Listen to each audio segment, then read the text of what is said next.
Hello বন্ধুরা, কেমন আছো সবাই? আজকে আমি তোমাদের কাছে চলে এসেছি পোলাও বানাবার রেসিপি নিয়ে। তো সবার প্রথমে কী করতে হবে, চালটাকে ভালো করে ধুয়ে নিতে হবে। ধোয়ার পর এটাতে বাসন্তী রং এবং হলুদ মিশিয়ে শুকোতে হবে।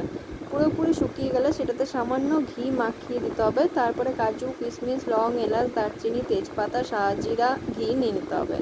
এরপর কড়াইয়ে তেল গরম করতে দিয়েছি। তেলটা গরম হয়ে গেলে তার মধ্যে লং, এলাচ, দারচিনি সমস্ত কিছু দিয়ে চালটাকে ভালো করে ভাজতে হবে।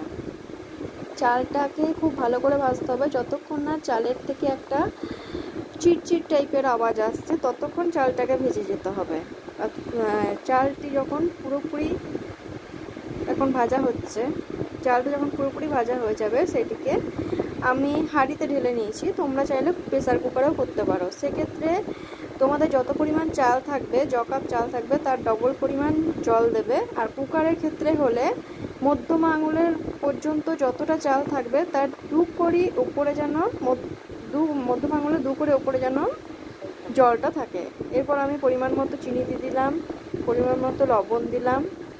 আর এবার ভালো করে সেটাকে মিশিয়ে নিতে হবে। এরপরে আমি পরিমাণ মতো ঘি দিয়ে দিলাম।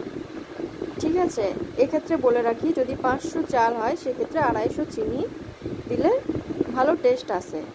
এরপরে যখন হয়ে যাবে আমি নামিয়ে নিলাম। আমার পোলাওটা কিন্তু খুব সুন্দর ঝরঝরে হয়েছে।